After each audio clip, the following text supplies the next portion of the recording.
Welcome back to Dhananjay IAS academy. Hope you all are doing well and studying hard. So आज है 10th of February और हम कल से लेके अभी तक के जितने भी करंट डेवलपमेंट हुए हैं जो आपके आने वाले एग्जाम्स के लिए इंपॉर्टेंट होंगे उसको डिस्कस करेंगे, एनालाइज करेंगे। सो स्टार्ट करते हैं आज की पहली क्वेश्चन से। वीज़ा फ्री किया है किसी कंट्री ने हमारे लिए, कितनी अच्छी न्यूज़ है। अच्छी न्यूज़ से अच्छी अच्छी बातें स्टार्ट करेंगे हम। बताओ किसने किया है। हाल ही में किस देश ने भारतीयों के लिए वीज़ा मुक्त यात्रा की अनुमति दी है। यात्रा की अनुमति दी है, ट्रैवल की, बसना नहीं है वहाँ जाके कि चलो सामान उठाए चल दिए, नहीं, सिर्फ ट्रैवल के लिए। किसने दिए है? ऑप्शन देखें, चलो देखते हैं। कोई यूनिक सा ऑप्शन लग रहा है? जो मेरी क्लास रेगुलर कर रहे हैं उन्हें कोई यूनिक नहीं लगेगा, बट जो अभी नए नए आए हैं उन्हें यूनिक लगेगा। बताओ कौन सा यूनिक लग रहा है आपको। काबो वाडे, ये वाली? यार मैंने बता रखा है। क्या बताया बताओ। मैंने बताया था मलेरिया। कहाँ? अरे अफ्रीकन कंट्री है, वहाँ पे क्या मलेरिया क्या बहुत सारा हो गया? नहीं नहीं, मलेरिया फ्री का सर्टिफिकेशन मिल गया है। किसने दिया? WHO ने दिया है। कहाँ है? अफ्रीकन कंट्री है। ये है अफ्रीका, 10 आइलैंड कंट्री है। ये मॉरिशियाना, ये सेनेगल, इसके यहाँ पे 10 आइलैंड कंट्री है। क्या हुआ है? मलेरिया फ्री हुआ है। कौन बोला है? WHO बोला है। चलो ये तो गया। अब बचा फ्रांस और यूएस। अगर यूएस ये काम करेगा तो भाई साहब कितनी बड़ी न्यूज़ हो जाएगी। पर आपने तो ऐसा सुना नहीं ना, मैंने सुना, तो यूएस भी हटा दो। पर ऑप्शन में दिया है। क्यों दिया है? हाल में कुछ खरीदा है क्या हमने इससे?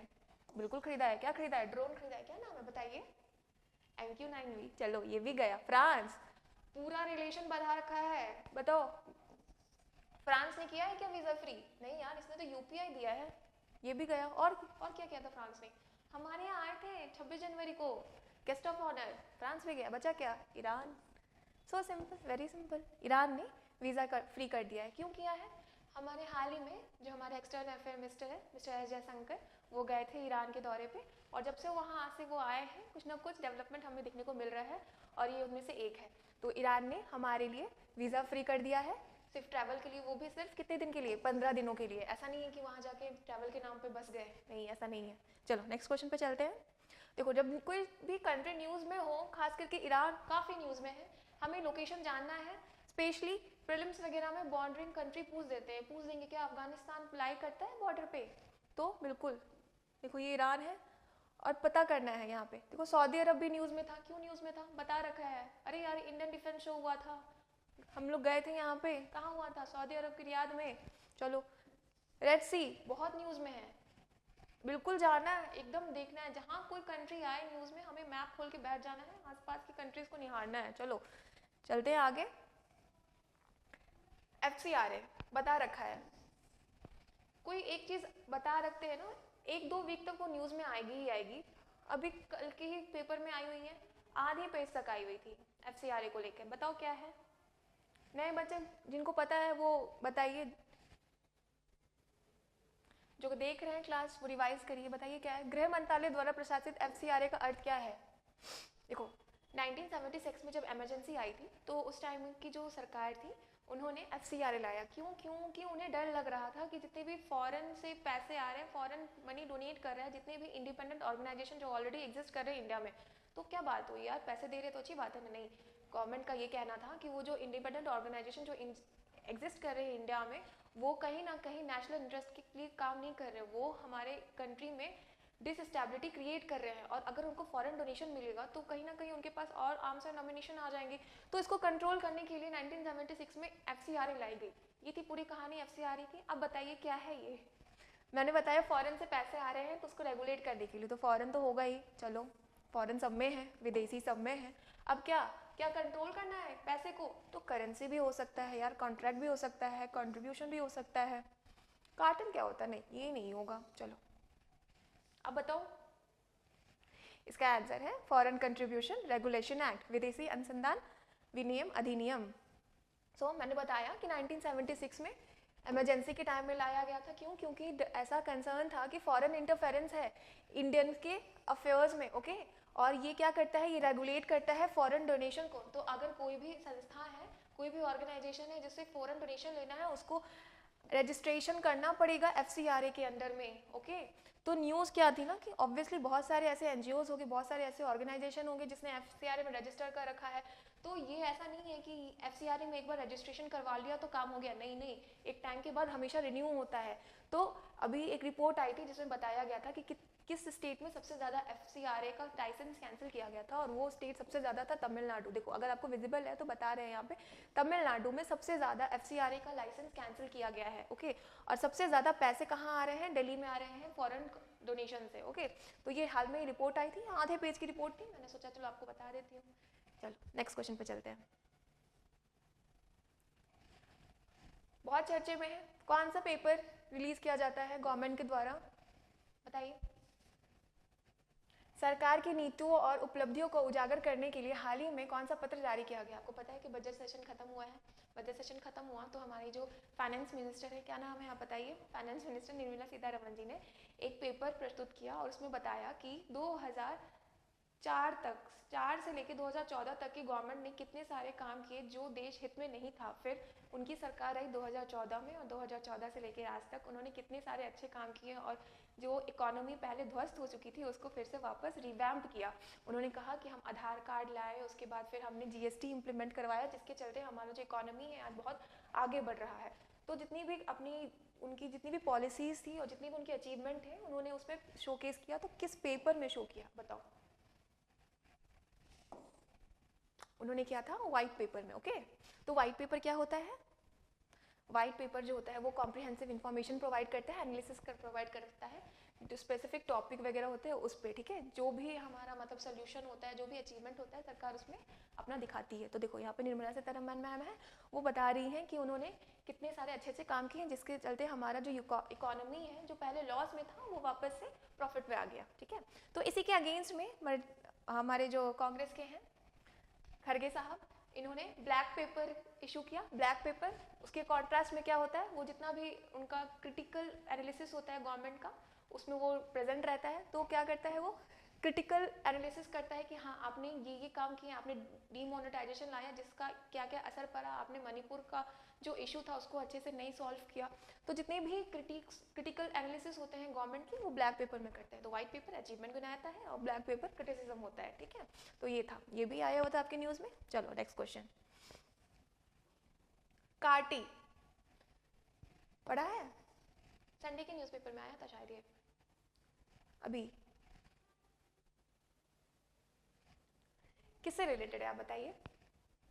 हाल ही में समाचार में रहा, कार्टी किससे संबंधित है? ह्यूमन पैपिलोमा वायरस पढ़ाया है क्या अभी? यार बहुत न्यूज में था, एक अभिनेत्री मर गई थी फिर वापस आ गई और फिर उन्होंने कहा कि हम सर्विकल कैंसर का अवेयरनेस फैला रहे थे। किससे होता है वो cervical cancer? Human papilloma virus. तो यार वो तो कार्टी उस टाइम में हमने नहीं सुना था, तो ये नहीं होगा, चलो हटाओ। और कैंसर थेरेपी, चलो उसको रहने देते हैं। बायोमास को फायरिंग बता रखा है क्या? कल की क्लास में बताया था। अरे यार बताया तो था, तालाबेर। तालाबेर क्या? उड़ीसा में क्या तालाबेर थर्मल पावर प्रोजेक्ट, जहाँ पे हम 10% बायोमास को फायरिंग कर रहे हैं। थोड़े से कोयले को हटा के बायोमास डालेंगे ताकि पोल्यूशन थोड़ा सा कम हो जाए। ये भी गया, कार्टी ये नहीं है। फिर मेलानिस्टिक टाइगर, अरे यार रिजर्व बन रहा है, फर्स्ट सफारी कहाँ? सिमलीपाल टाइगर रिजर्व कहाँ है? सिमलीपाल अरे उड़ीसा में है। तो उड़ीसा में दो चीज हमने पढ़ रखी है, एक तालाबेर एक सिमलीपाल। ये दो गया, ये भी गया, ह्यूमन पैपिलोमा वायरस में गया। तो बचा क्या? Cancer therapy. कैंसर थेरेपी के लिए कार्टिक सेल। सुनो, आपको भी पता है कि कैंसर क्या होता है, ठीक है। कैंसर को ठीक करने के लिए हम केमोथेरेपी वगैरह का यूज़ करते हैं, जिसके बहुत सारे साइड इफेक्ट होते हैं। तो कार्टी वाले में क्या करते हैं ना हम, कि बॉडी के जो टी सेल होते हैं, टी सेल जो होता है हमारा लिम्फोसाइट होता है, WC होता है, जो हमारी बॉडी को इन्फेक्शन वगैरह से बचाता है। तो टी सेल को हम निकालते हैं, उसको एक रिसेप्टर है उसके साथ जोड़ते हैं, उसको वापस से बॉडी में डालते हैं और वो फिर वो कैंसर सेल को किल करता है। आई बात समझ? नहीं आई होगी, चलो मैं डायग्राम से बताती हूँ आपको, तब शायद समझ में आ जाएगी। बहुत ईजी है। क्या होता है, जैसे हम बॉडी से टी सेल निकालें, ठीक है, टी सेल को लैब में ले आते हैं, पेट्री डिश में ले आए, उसके बाद फिर उसमें हम एक प्रोटीन है कार प्रोटीन, उसमें इंजेक्ट करते हैं, ठीक है, और उसको बहुत ज़्यादा बढ़ा देते हैं, मतलब उसको मिलियंस ऑफ सेल्स कर देते हैं। उसके बाद फिर उसको हम बॉडी में डालते हैं और बॉडी में डाल के बाद वो जो कार्टी सेल्स है वो कैंसर सेल्स को किल कर देता है। ईजी। तो ये था कार्टी सेल, अभी हाल में न्यूज़ में हुआ है क्योंकि इसका क्लिनिकल ट्रायल बहुत टाइम से चल रहा था और सक्सेसफुल हुआ है। पहले इंसान है ये, 64 ईयर ओल्ड है ये, गुप्ता जी नाम है इनका, टाटा मेमोरियल हॉस्पिटल में इनका क्लिनिकल ट्रायल चल रहा था और ये पहले इंसान है जो इस थेरेपी की मदद से ठीक हो गए। ओके, तो ये इसीलिए न्यूज़ में है। चलो देखो मैंने बताया, जो भी आपको मैं अभी बताया उसको यहाँ पे लिखा हुआ है कि हाँ चलो केमोथेरेपी वगैरह होता है, इन सबसे कैंसर का इलाज होता है, बट ये जो है हमारी इम्यूनिटी को ही स्टिमुलेट करके कैंसर सेल को हटाता है। चलो नेक्स्ट क्वेश्चन पे चलते हैं। रेपो रेट, ये भी न्यूज़ में है, बताइए क्या होता है रेपो रेट? बहुत ईजी है। रेपो रेट वो दर है जिस पर क्या होता है, ऑप्शंस हैं दिए हुए, बताइए आप। सी, हम बैंक जाते हैं पैसे लेने के लिए, लोन लेने के लिए, हम लोन लेते हैं तो बैंक हमें इंटरेस्ट चार्ज करती है, ठीक है, करती है। जब बैंक को पैसा चाहिए होगा तो कहाँ जाएगी? आरबीआई के पास जाएगी, और आरबीआई इंटरेस्ट देती है, तो जो इंटरेस्ट देती है उसको रेपो रेट कहते हैं। ओके, तो आरबीआई जो है वो बैंक को इंटरेस्ट देती है, उसको हम रेपो रेट कहते हैं। तो क्या होगा ऑप्शन, आप बताइए। इतना बता दिया, स्पून फीड कर दिया, आप तो बता दो क्या आंसर होगा। आरबीआई वाणिज्य बैंकों को पैसा उधार देती है रेपो रेट पे। ओके, चलो, तो रेपो रेट वो रेट है जिसपे आरबीआई मनी लेंड करती है कॉमर्शियल बैंक पे। जो ये रेपो रेट है इसका निर्णय करती है आरबीआई की ही MPC, that is monetary policy committee. आपने पढ़ा होगा, 6 लोग होते हैं, 3 आपके आरबीआई से, 3 गवर्नमेंट अपॉइंट करते हैं। इसके हेड जो होते हैं वो आरबीआई के गवर्नर होते हैं, वो बताते हैं कि रेपो रेट क्या होगा, ठीक है। तो अभी हाल में इनकी मीटिंग हुई थी और उन्होंने कहा कि नहीं, हम रेपो रेट उतना ही रखेंगे। कितना रखेंगे? 6.5 रखेंगे, ठीक है। और ये जो एमपीसी है, मॉनेटरी पॉलिसी, इनका काम क्या होता है? इन्फ्लेशन को कंट्रोल करके रखना। ओके, चलो नेक्स्ट क्वेश्चन पे चलते हैं। फैक्चुअल क्वेश्चन है, मुख्यमंत्री वयोश्री योजना किसने किया है? इस योजना के तहत हम जितने भी बूढ़े माँ बाप हैं उन्हें 3,000 रुपये देंगे, और इसमें एक क्लॉज भी है कि वो डिसेबल्ड होने चाहिए फिजिकली, वो स्टेबल नहीं रहने चाहिए। तो किसने लाया है ये पैसों वाली योजना? हमने एक और डिस्कस कर रखा है कि 3,000 रुपये देंगे हम। किसको देंगे? जो एजुकेटेड अनएम्प्लॉयड यूथ है। याद आया, कर्नाटक में क्या था? युवा निधि स्कीम। उसके बाद मैंने ये भी बताया था यूनिवर्सल बेसिक इनकम के बारे में।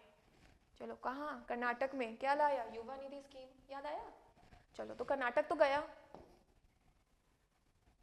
है ना, कर्नाटक तो नहीं होगा। तो अब बताओ क्या होगा? असम में भी कुछ हमने कल पढ़ा था, याद है? अरे यार, चीटिंग वाली बिल आई है जिसमें 1 करोड़ रुपए जुर्माना देना पड़ेगा, और उसके अलावा हमें जो भी अगर गिरोह में शामिल है, हमें नहीं, जो भी गिरोह में शामिल है उन्हें कॉस्ट भी देना पड़ेगा जितना भी एग्जाम कंडक्ट करवाने में लगा गया है। तो वैसा ही same to same ditto copy cat किस स्टेट ने किया है? असम ने किया है, कल ही पढ़ा था, याद है? बिल्कुल याद होगा। असम भी गया। अब तेलंगाना में भी कल कुछ पढ़ा था ना। हाँ, फर्स्ट डिजिटल म्यूजियम बना है, भारत श्री रिपोजिटरी, जो बजट में आई थी लास्ट ईयर, उसके बेसिस पे। चलो, तेलंगाना भी गया, तो बचा क्या? महाराष्ट्र। महाराष्ट्र में ये स्कीम आई है। ओके, मुख्यमंत्री वयोश्री योजना, इसके तहत 65 के जो ऊपर के लोग हैं उनको स्क्रीन किया जाएगा और देखा जाएगा कि वो एलिजिबल है कि नहीं है। वो सीनियर सिटीजन होना चाहिए और उनको कोई भी फिजिकल या मेंटल डिसस्टेबिलिटी होनी चाहिए। अगर होगी तो उन्हें 3,000 रुपये उन्हें मिलेंगे। आपको इतना याद नहीं रखना, आप इतना जानिए कि वयोश्री योजना कौन लाया है, तो महाराष्ट्र लाया है। इतना याद इसीलिए मैं कहूँगी रख लो ताकि याद रहे, क्योंकि अभी तो स्टार्ट हुआ है ईयर का ना, अभी देखो कितने सारे स्टेट्स ने कितने सारे योजना लाएंगे, तो कंफ्यूज हो जाओगे, ठीक है। चलो नेक्स्ट क्वेश्चन पे, बिल्कुल ताज़ा ताज़ा। 1991 में जो एलपीजी रिफॉर्म आया था, लिबरलाइजेशन, प्राइवेटाइजेशन और ग्लोबलाइजेशन, उस टाइम में हमारे प्राइम मिनिस्टर कौन थे? स्टैटिक क्वेश्चन है, करंट अफेयर से लिंक्ड है। भारत द्वारा 1991 में प्रधानमंत्री के तहत एलपीजी सुधारों को अपनाया गया था। कौन थे उस टाइम में? बताइए। मनमोहन सिंह प्राइम मिनिस्टर थे? नहीं यार, उस टाइम में तो फाइनेंस मिनिस्टर थे, वो नहीं होंगे। फिर रामास्वामी वेंकटरमन, वो प्रेसिडेंट थे उस टाइम में, वो भी नहीं होंगे। ये तो प्रेसिडेंट थे ना। बिल्कुल यार। चौधरी चरण सिंह, 1991 की बात कर रहा है ये। चौधरी चरण सिंह 5th प्राइम मिनिस्टर थे वो 1979 के टाइम में। 91 के टाइम में तो नहीं थे यार ये। तो कौन बचे? सबको पता होगा ये। अब ये भी पता होगा कि मैंने ये क्वेश्चन लाया क्यों है। ऑब्वियसली स्टैटिक क्वेश्चन है, करंट से लिंक्ड है। हमारे प्राइम मिनिस्टर साहब ने बोला है कि हम भारत रत्न देंगे किसे? पीवी नरसिम्हा राव को, जो हमारे प्राइम मिनिस्टर थे 1991 के टाइम में। इन्होंने एलपीजी रिफॉर्म्स लाए, उसके बाद फिर वो देंगे चौधरी चरण सिंह जी को, क्योंकि वो उन्होंने फार्मर्स के लिए बहुत सारा काम किया। और एमएस स्वामीनाथन को, जिसको आप भी जानते हैं, क्या कहते हैं? Father of green revolution. तो किसको किसको मिलेगा भारत रत्न? मिलेगा पीवी नरसिम्हा राव जी को, उसके बाद चौधरी चरण सिंह को और MS स्वामीनाथन जी को। इससे पहले और ऐलान किया गया है 2 लोगों को भारत रत्न देने की। बताइए किस किसे दिया गया है? एक लाल कृष्ण अडवाणी जी और उसके अलावा बताइए, बहुत इंपॉर्टेंट होगा खास करके BPSC वालों के लिए। बताइए आंसर। चलिए तब तक दूसरे क्वेश्चन पे चलते हैं, आप आंसर बताइए। बाउस ऑफ जॉय प्रोग्राम स्टेट वाला, चलो किसने दिया है, किसने लॉन्च किया है? हाल ही में किसने शुरू किया बाउंस ऑफ जॉय कार्यक्रम? आपको लग रहा होगा कि इतना कैसे मकअप करेंगे, आप बस आइए क्लास कीजिए, कुछ नहीं करना है, मैं खुद ही रिवाइज करवा दूंगी। बताइए किसने किया है? अच्छा, गोवा में कुछ हो रहा है, हमारे मोदी जी गए हुए हैं, क्या हो रहा है? इंडिया एनर्जी वीक, तो ये तो गए। और यार मध्य प्रदेश में तो ऐसा कुछ अभी तक सुना नहीं है। कर्नाटक में क्या हो रहा है? बोइंग सेंटर मोदी जी ने इनॉग्रेट किया।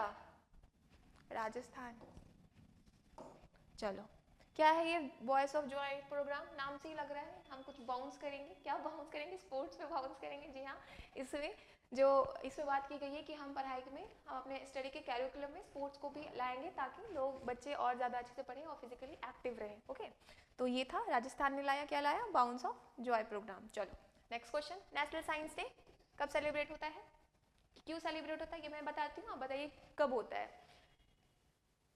सीवी रमन सबको जानते हैं, तो उन्होंने रमन इफेक्ट दिया था, बिल्कुल दिया था। जिस दिन दिया था उस दिन को हम साइंस डे कहते हैं। बहुत लोग कंफ्यूज हो जाते हैं कि उनको नोबेल प्राइज मिला था, तो शायद 28 फरवरी को उनको नोबेल प्राइज मिला था, इसीलिए बनाते हैं नेशनल साइंस डे। लेकिन नहीं, उस दिन उन्होंने रमन इफेक्ट डिस्कवर किया था, इसीलिए हम नेशनल साइंस डे बनाते हैं। ओके, कितने सारे डेज हमने अभी तक पढ़ रखे हैं बताइए? अभी कल पढ़ा था 6 फरवरी को, क्या होता है? Zero tolerance in female genital mutilation. क्या था उसका थीम? कल ही बताया था मैंने, बताइए। हर वॉइस हर फ्यूचर, किसका थीम? 6 फरवरी, क्या? Female zero tolerance in female genital mutilation. उसके अलावा और कुछ पढ़ा था हमने, लेप्रोसी डे, बीट लेप्रोसी, कब? 30 जनवरी, वर्ल्ड लेप्रोसी डे के दिन। उसके बाद फिर 4 फरवरी को एक और चीज पढ़ा था, क्या पढ़ा था हमने 4 फरवरी को? Cancer day, world cancer day. क्या था थीम? बताइए जल्दी बताइए। Close the care gap. पढ़ोगे रोज तो बिल्कुल याद रहेगा। रिवीजन पढ़ना इंपॉर्टेंट नहीं है, रिवीजन इंपॉर्टेंट है, ठीक है? तो हाल ही में हमारे जो डॉक्टर जितेंद्र सिंह सर जी हैं, उन्होंने थीम इसका दिया नेशनल साइंस डे का। क्या था थीम? इंडिजिनस टेक्नोलॉजी फॉर विकसित भारत। बिल्कुल याद रखना है, बहुत इंपॉर्टेंट है। चलो नेक्स्ट क्वेश्चन पे चलते हैं। सर्वाइकल कैंसर अभी बताया किससे होता है? ह्यूमन पैपिलोमा वायरस से। ओके चलो, बजट में बात की गई थी कि हम इसको वैक्सीनेशन प्रोवाइड करवाएंगे। किससे किस एज तक को वैक्सीनेशन प्रोवाइड करवाएंगे, आप ये बताइए। मैंने आपको पहले ही बता रखा है कि हम कोशिश करेंगे कि बजट जो हमने एक बार डिस्कस कर रखा है उसका हर एक क्वेश्चन हर सेशन में लाएंगे ताकि आपका रिवीजन भी हो सके। तो सर्वाइकल कैंसर का हम वैक्सीन प्रोवाइड करवाएंगे फ्री ऑफ कॉस्ट लड़कियों को। बताइए कौन से एज ग्रुप में? मैंने आपको बता रखा है सर्वाइकल कैंसर होता क्या है। मैंने आपको ये भी बता रखा है कि हमारे पास इनका फर्स्ट इंडिजिनसली मेड वैक्सीन भी है। क्या नाम था उसका? सर्वावैक। मैंने आपको WHO की एक रिपोर्ट भी बता रखी है। उस रिपोर्ट के हिसाब से ये कहा गया है कि हमारे इंडिया में 1% से भी कम स्क्रीनिंग होती है सर्वाइकल कैंसर की। सर्वाइकल कैंसर ऐसा कैंसर है जो लास्ट स्टेज पे आइडेंटिफाई होता है, जिसके चलते इंडिया में सेकेंड रीजन है वुमेन का कैंसर के चलते डेथ होने का। First breast cancer and second cervical cancer. Screening बहुत कम हो रही है। WHO के अकॉर्डिंग एटलीस्ट 70% की स्क्रीनिंग होनी चाहिए, पर हमारे इंडिया में 1% की ही स्क्रीनिंग हो रही है। ये मैंने बता रखा है आपको। बताइए क्या आंसर होगा? 9 to 14। ओके, तो हमारे यूनियन फाइनेंस मिनिस्टर है निर्मला सीतारमन जी ने, उन्होंने कहा है कि 9 to 14 ईयर्स की जो लड़कियां हैं उनको हम सर्वाइकल कैंसर का वैक्सीन प्रोवाइड करवाएंगे फ्री ऑफ कॉस्ट। सो ये था आज का करंट अफेयर्स का पूरा जो भी पढ़ना था हमें। होप आपको समझ में आया होगा। अगर आपको कोई भी क्वेरी है तो do let me know in the comment section. तब तक के लिए ख्याल रखिए और पढ़ते रहिए।